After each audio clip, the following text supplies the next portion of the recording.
Why the fuck is Jordan Peterson a complete Donald Trump shill now? I thought he was supposed to be the objective, unbiased psycho-philosopher. I don't know, bro. He went full conservative sellout. I mean, he's on the Daily Wire, right? So what do you expect? Like, he kind of has to be. They're calling it the Avengers. You're a fool if you're going to predict the outcome of that. He has Musk. He has RFK, Ramaswamy. Yep. These are formidable people.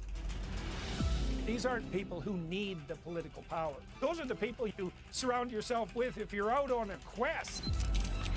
Putin will hold himself in check until Trump takes power, and that the war will come to a rapid end. I'm strapped in for the ride. My father, he died recently. Man with very high standards. My deepest condolences. I think I remember mostly reading with you. That was so much fun. Am I really gonna watch an hour of this guy? Ugh. Thought so. I can see how moved you are. You say he could be fearsome. Piers, you always make me cry when you interview me. Do you believe in God? Do you think there is a heaven? The problem is there's a whole literature that Richard Dawkins knows nothing about. Incisive clarity. Stopping me. Well, the last time I interviewed the world's most famous psychologist, he unpacked with incisive clarity the reasons why Americans should trust Donald Trump over Kamala Harris. Clearly, America agreed. When it comes to Dr. Jordan Peterson, they often do. His books and tools have had a profound impact on 21st century culture. Now he's back to tackle the biggest subject of all in his new book, We Who Wrestle with God. The best-selling author, psychologist, and co-founder of the Peterson Academy joins me now. Jordan, great to have you back on Uncensored. Hi, Piers. Nice to see you. I'm going to get to your book a little later, and it was utterly gripping, fascinating, challenging, all the things I'd expect from you. But before we move on and then come back to it, the reviews have been almost comical. Like, people love you or they hate you so much they want to rip you to pieces. Do you care? Or, because I get the same, we call it Marmite over here, which is a savoury thing you put on toast, which people either love or hate. Do you care? Or do you just want people to be reacting? Marmite is one of those, it's another troll thing, like British accents. They aren't real, but they do it, like, whenever Americans are around, they'll put this shit on, like, they don't even call them crackers. They call them, like, preserves. They just have the weird, or something like that. They have the weirdest name for everything. I don't think they actually use any of this shit, but they'll do it when Americans are around, like, oh, these are so good. Ugh. Acting. Well, look, I mean, if you have any sense and people are paying attention to what you're doing, you're happy. Oh, digestives. I'm sorry. That's what they call them, not preserves. They call them digestives. Would you like some digestives, mate? Like you're getting a fucking, like you're going to the pharmacy and getting some medication for your irritable bowel syndrome. What the fuck? About the fact that they're paying attention to what you're doing. And then whether the attention is negative or positive, I suppose that's the next thing up on the agenda. And it's been a pattern through my life that people have that kind of reaction to what I'm doing, you know. And luckily in my actual life, day to day, in the real world, virtually everybody I meet is pleased with what I'm doing. Yeah. And so that's wonderful. The reviews, as you said, have been comical. I was reading the Times review today. Oh my God. Like, he hates James you. Marriott, he just hates me. Oh my God, he just hates me, yeah. Oh, what really got it, what I loved about that review was he was clearly, it was eating away at him that the last time one of your books came out, he said something positive that you then used in the marketing for the book, which is obviously what we all do as authors. And he was so determined this time you couldn't do that he wanted to address that right off the top. Right off the top. Yeah, well, I did do it, though. I did do it. I tweeted out something today that I culled from his review to make it look very positive. So I thought that was hilarious. Because it wasn't easy, because there wasn't much in it that was positive, but I thought that would really rub him the wrong way. Oh, it would enrage him. Well, we'll come back to the book. It's fascinating, the book, and I really want to get into that with you a little later. But I want to talk to you, just first of all, I want to play you a clip. This is from when you and I did an interview just after the start of the Russia invasion of Ukraine. Let's take a look at this. Do you think he will use a nuclear weapon? If necessary, he'll use a tactical battlefield weapon. Even if it starts World War III? It won't, probably. Why? Because we wouldn't respond? What's in it for us? If you let him do it.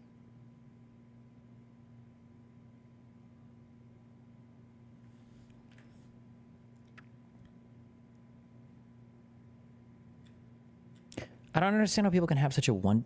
No, I do understand. Why do I say that? When I say I don't understand, this is more word games. I don't even mean I don't understand. What I mean is, like, this is such a obviously stupid position. I wish somebody would take, like, 2 seconds to evaluate it a little bit more. I need to, like, we need to, like, just kill my stream in December. I should. And we just read, not even, like, 2 hours of meme coverage, but we just read 8 hours a day. I feel like if it was the Nazis, like, taking over Europe, like, these people, would they be making all of these arguments? Like, how would these people ever argue against policies of appeasement if we were in World War II times? Like, there's just no way, right? Like, what would they would never be in favor of us going to Europe, ever, right? They would never be in favor of that.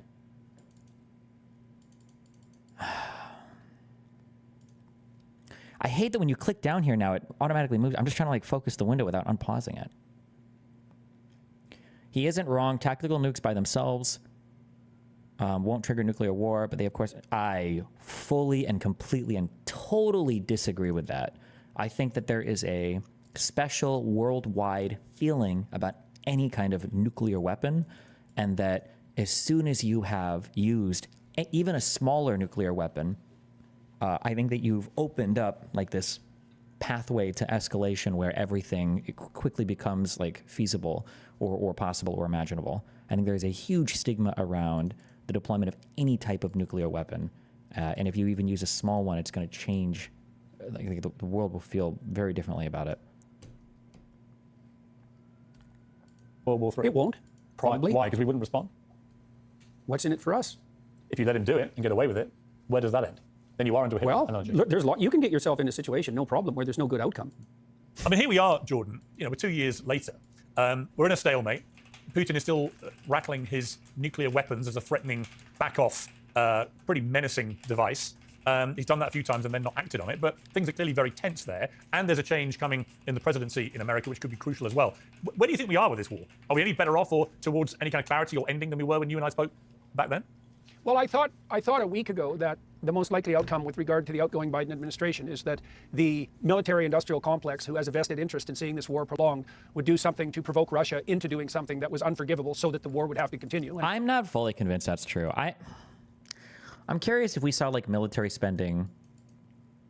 No, I mean, military spending probably does increase when there's global conflict, but they make so much money otherwise. Like, again, like I pointed to that F-35 program. It's not like we were preparing for a war. Like, military spending is stuff that we're always doing around the clock, and even doing it as like as a dissuasion for other types of military conflict. I'm just not fully convinced that like the military-industrial complex needs us to be at war in order for them to make money. And they're just, comparatively, they're such small companies compared to the U.S. economy, and then especially compared to the world economy, and they have really bad downstream impacts on our markets. Like, for assets under, no, it would be assets under management. Well, I guess maybe it kind of could be. How much of Lockheed is owned by BlackRock, right?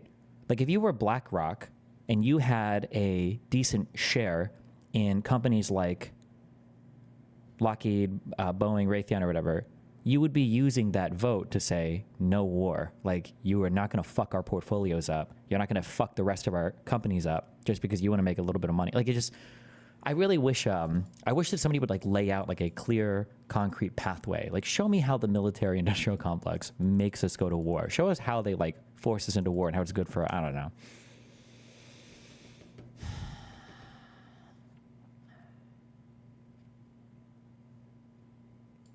And that's, as far as I'm concerned, that's exactly, now I could be wrong, but that seems to me to be exactly what's happened this week. I mean, Biden, in the dying embers of his administration, decided that it was okay for Ukraine to use medium to long-range missiles.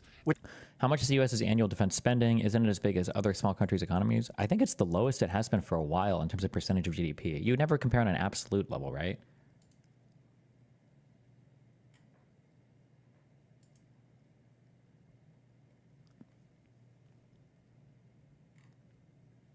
Which is a hell of a thing to do as an outgoing president. And now they've also proposed that it will be acceptable for Ukraine to use a certain kind of distributable landmine. And it's like, this is independent of what you think about the war, as far as I'm concerned. It's like, really, is that what you do? That's the steps you take as a dead duck president in the final months of your administration.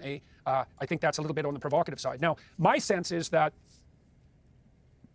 Putin will hold himself in check until Trump takes power, and that the war will come to a relatively rapid end soon thereafter. I don't know. I'm not a foreign policy expert, and the world's a very unpredictable place. But if I had to bet, that's what I would bet on, and I think it's a highly probable outcome.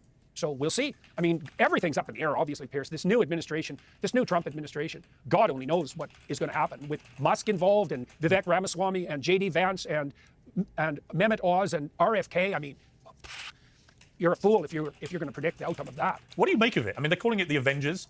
What do you make of his picks? I mean, most of them are causing surprise. I'm not massively surprised because I think Trump tried the first time to do things in a more conventional way, and he felt that just didn't work for him. They're calling them the Avengers. Bro, kill me. With people that he thinks are going to be basically very loyal, and then they're going to be quite disruptive in the way they go about their business. Yep. And he thinks that kind of disruptive, blunt instrument is actually exactly what America needs right now.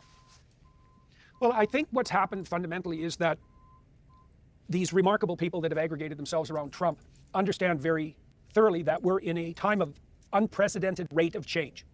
And I think that's pretty obvious to everyone, and that there are immense opportunities awaiting us and immense perils.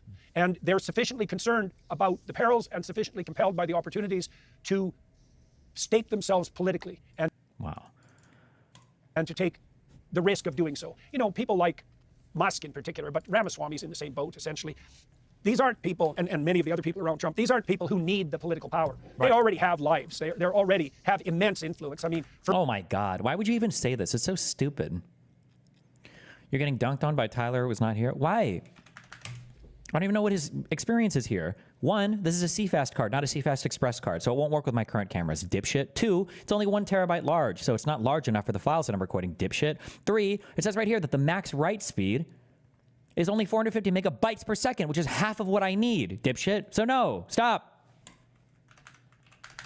For Musk to involve himself in the Department of Governmental Efficiency is obviously something that's taking him away from many other things that he's highly concerned about, but he obviously believes that the time demands that kind of response. And I think he's right. And, you know, more power to them. I'm strapped in for the ride as far as I'm concerned. I thought that what happened around Trump in the last 2 months of the election was absolutely remarkable, that these people aggregated themselves around him, and we're in for unprecedented times. And like, the Americans are remarkable people, and you're always a fool to bet against them. And I think we have a good chance of seeing a revival of remarkable people and aggregated themselves around him, and we're in for unprecedented times. And like, the Americans are remarkable people, and you're always a fool to bet against them. And I think we have a good chance of seeing a revival of the American spirit that is unprecedented in our times.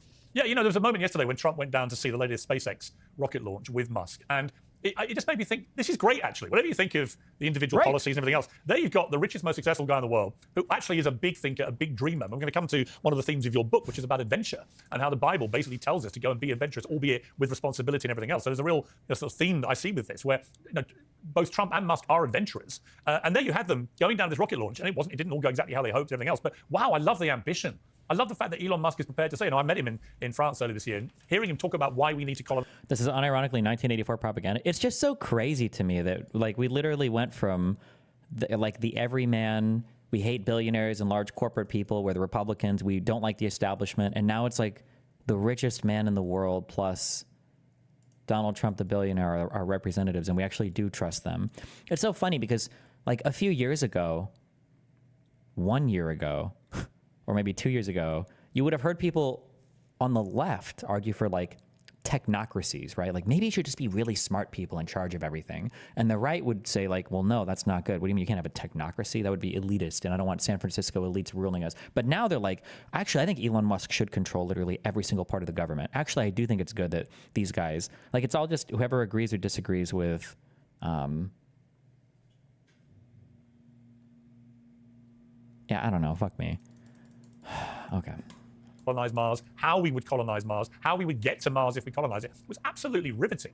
And you've got to have an amazing big picture brain. We've got to have an amazing brain, full stop. But you've got to have an amazing big picture brain to think the way that he does. And if he's right next to Trump in this administration, I'm all for it.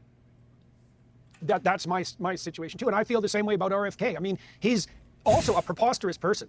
You know, he's bigger than life. He's full of remarkable and crazy ideas. And I'm fascinated to see what he might put in place. And I would say the same thing about Ramaswamy. Like, Ramaswamy's establishment of the Strive Fund was brilliant and daring. And we have brilliant and daring people in government. And that doesn't ever happen. And God only knows. I don't even know if it's a good thing under normal circumstances, because I think under normal circumstances, you want competent administrators running your nation. But we're not in normal times. Far from it. And so I'm, like I said, strapped in, waiting, exactly as you pointed out, waiting for the adventure of this administration. So now we want incompetent people? What? Okay. Yeah, and everyone's sitting there thinking, oh my God, what's going to happen next? Yeah, good. We should be thinking that, because we should be thinking out of the box, because conventional thinking hasn't got us very far. You know, I'm always mindful of... Conventional thinking hasn't gotten us very far, except for being like the leader of the free world for the better part of the last century? What do you mean by that? What? Excuse me? What? Wait, who?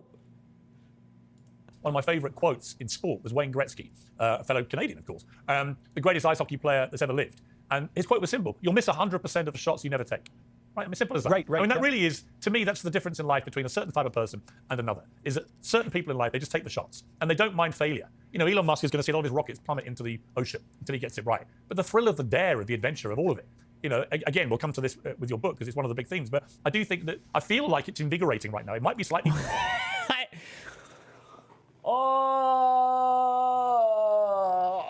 Like, there's a time and a place for different types of attitudes. There's a time and a place for taking risks, right? Like, there's a time and a place for somebody being in an area in their life where they can do something bold and daring that might, set them back a year or so. But if it works, it's amazing.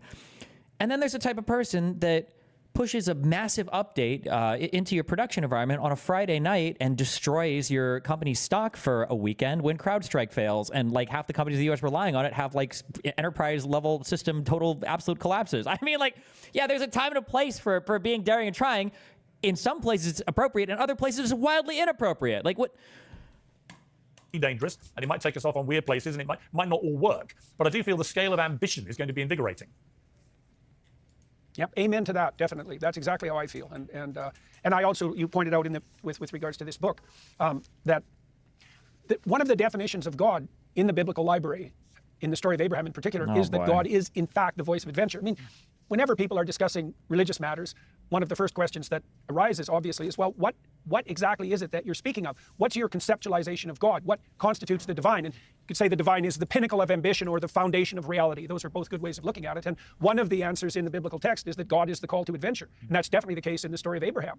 And the idea there, which is an unbelievably deep idea and also one that works biologically, is that the full expression of the spirit that takes you beyond your zone of comfort and out into the terrible world is the same spirit that makes your life a blessing to you, that makes your name renowned among other people and for good reason, that helps you establish something of lasting value, and that does that in a way that brings benefit to everyone. And that's actually the deal that God offers Abraham in response to his willingness to aid the trajectory of Abraham. And the idea there, which is an unbelievably deep idea and also one that works biologically, is that the full expression of the spirit that takes you beyond your zone of comfort and out into the terrible world is the same spirit that makes your life a blessing to you, that makes your name renowned among other people and for good reason, that helps you establish something of lasting value, and that does that in a way that brings benefit to everyone. And that's actually the deal that God offers Abraham in response to his willingness to...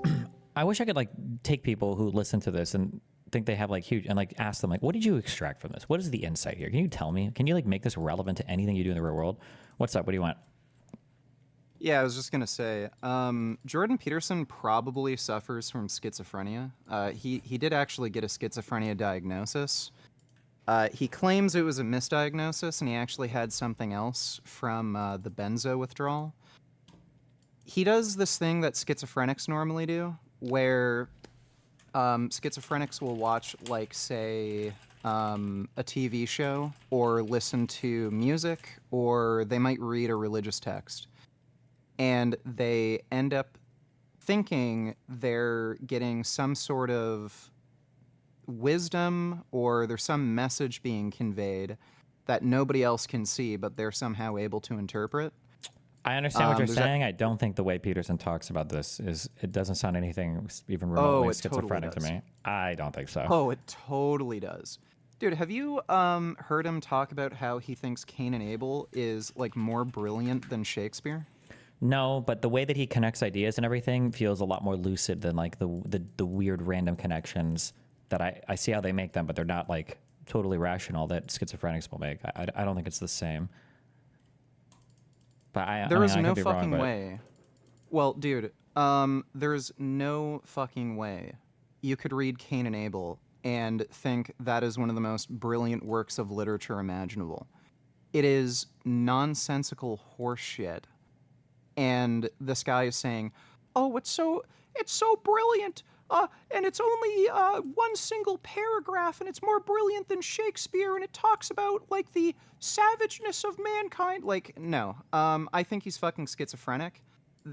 Just because there's like a common narrative between some of the things he talks about in the Bible, like, I don't know, the spirit of adventure, and you have to bear a burden. That doesn't mean he's not schizophrenic. He just has a delusional way of thinking. And again, you'll see this in schizophrenics. And you'll see this sort of pattern of them picking up some sort of interpretation from something they see or hear that has a similar coherent pattern. Like they might think aliens are talking to them, or demons, or something from the spirit realm, or some shit like that. It's very similar to the way Peterson says, oh, this is like some sort of divine thing from God, and it's about how we need to bear some kind of burden of responsibility and crap. He's fucking schizophrenic.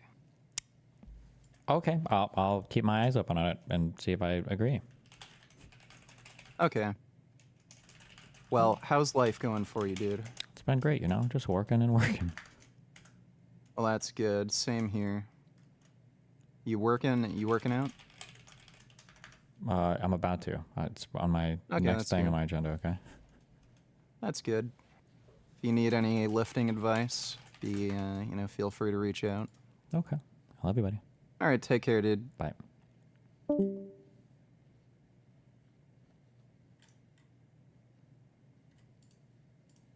Embark on a life of adventure. And I think all of that's true. One of the rules I had with this book, Piers, was that I tried not to offer any explanations of the biblical text that weren't also fully justifiable from a scientific perspective.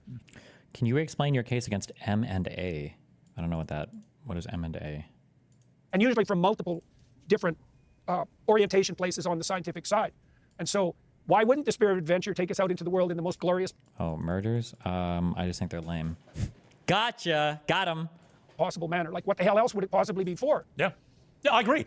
The other part of this, which is fascinating for me involving you, subliminally, is that you become this kind of heroic figure for millions of young men who felt totally disenfranchised from society. And I remember the first time I interviewed you in my studio, and you got quite emotional talking about them and how you felt responsible to them, how many of them would come up to you, literally on the street come up to you, and tell you how you had sort of saved their lives in many ways. And what we've seen here is, I think, in what they're calling the broligarchy, which I love, which is the bros, Elon Musk, Donald Trump, Joe Rogan, RFK, Vivek, they're all bros, and they're the broligarchy. Is that you saw so many young... Who are these? The people in his head who's saying these things? I don't believe this. They call them the Avengers. They call them the broligarchy. Who is saying this?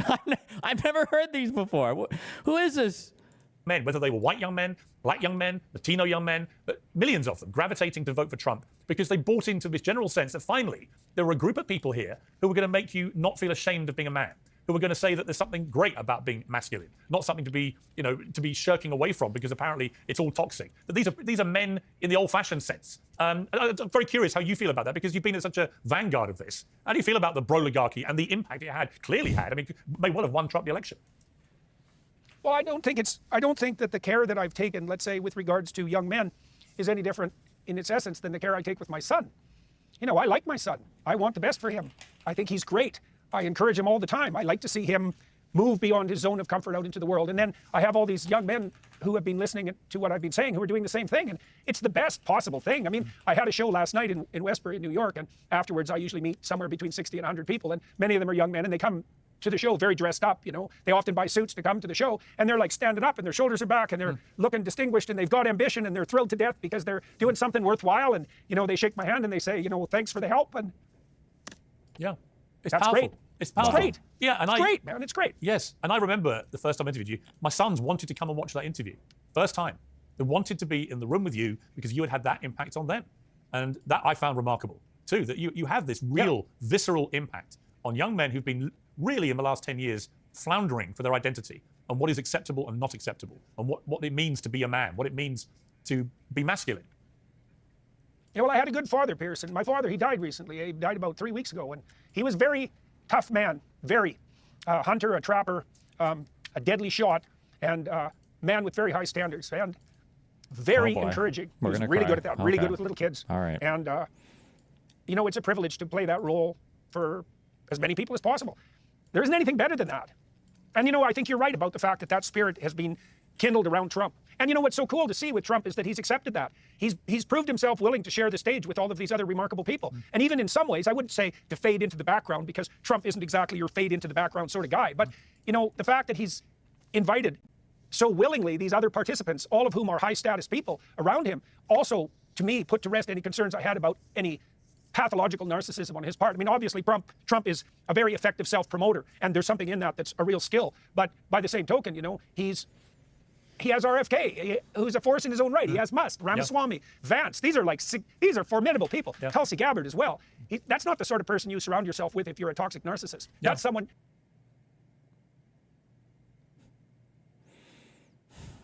Okay. Those are the people you surround yourself with if you're out on a quest. Yeah. And it's so cool to see this. It's so literary. It's absurd. Jordan, I was going to come to your dad because one of my producers discovered that your father had died several weeks ago and found an obituary. I don't know whether you wrote this obituary. One of the family did, and it talked about dad. So it's one of the three. Yes, I wrote it. It was you. I thought it was because I read it and I found it unbelievably moving. I was going to leave it to the end, but since you've mentioned it now, first of all, my deepest condolences on losing a remarkable man. I mean, even if I didn't know the connection and just read this about somebody, I would think what a remarkable life he had. He had 3 children, 4 grandchildren. He was a great grandfather to 4 more. He grew up in Norway in a log cabin. But then, as you said, he lived outdoors, shooting, hunting, bird watching, trapping, cross-country skiing, canoeing. And he was an enthusiastic collector of single-shot rifles. I love this detail. That he loved their simplicity, their design and craftsmanship. More importantly, he loved the precision of these rifles. And he liked the fact that a single-shot rifle only allowed for 1 bullet as a hunter, dead center. And that epitomized to you the care and attention that he put into his work. And he was a beautiful gunsmith and craftsman, all of these things. And then became a teacher. And was quite a tough. Are there people that go hunting with like AR-15s? That'd be pretty funny, but disciplinarian. You say he could be fearsome. You know, acting up in Wally's class was not the world's best idea, and as a result, there wasn't much trouble. No, that there. was definitely true. But he loved kids too, and he was great with them. And as I was reading all this, I was just thinking, wow, okay, I get it now. I get where Jordan has got all this from. There are so many parts of your dad's character in you, clearly. I mean, do you feel that? When you wrote this obituary, did you feel that really quite intensely? Well, you know, you pointed to that detail with regards to these rifles. Like, okay, people are saying it's the second most popular rifle to hunt with. God damn. Father had 300 rifles. This was a real obsession, and he was a very good shot. He was a provincial level shot. And it took me 30 years to figure out why the hell he collected those guns. I don't think he knew. And I told him 5 years ago, I said, Dad, I figured out why you're so obsessed with rifles. I said, it's because you want to hit the target dead center with 1 shot. And that's like, it's a symbolic representation of your aim in life. And he thought about that. And my dad wasn't particularly metaphysically oriented, and that was an explanation he was entirely satisfied with, right? And you know, the word sin means to miss the mark, right? It means to miss the target. And that's acted out in this, it was acted out in my dad's life in this relationship that he had with guns. And as a hunter, it was the same thing. He hunted with a single-shot rifle. You got 1 shot. You got 1 chance to hit the mark. And he was very dedicated towards that kind of precision. That was part of what gave him that rough edge. He had very high standards. He's a very encouraging person. He believed that he imbued me with the belief that I could do anything I set my mind to, but that didn't make him someone who was easy to please. Quite the contrary. It was a very remarkable combination. Wow. You said Dad had the force of nature about him. He'll be greatly missed. That force of nature, was it a sense also of that adventure that you talk about so much in the book? Was he an adventurous man? Well, he was adventurous in his outdoor life, I would say. You know, my father was a tough man, and so he was the fire chief of the local town as well. And the adventure for him was his ability to prevail. You know, and as you pointed out, the log cabin that he grew up in was actually in Saskatchewan. His parents were pioneers, and like the log cabin that he grew up in still stood when I was a kid. We used to go out there. He was quite. Do either of your parents have a similar personality to you? I feel like my mom might, but it's hard to say because like our applied beliefs are so different. But I don't know. Sentimentally attached to it, but he was a pioneer type, my father. You know, so. And he was great with little kids, great. And he spent a lot of time with me when I was little, a lot. And it made a huge difference to me. You know, we found a clip. This is you actually interviewing your father several years ago. Let's take a look at this. I remember driving home with you to Nacum. I thought this guy was going to be like debating, Jordan. Why are we watching this? This is boring. I'm done. I'm good. Okay, what do we got? What else we opened up here? Denim's talks about you. Dude, I only watch Denim's clips offline. Yeah, with my pants off. Jesus Christ, not that.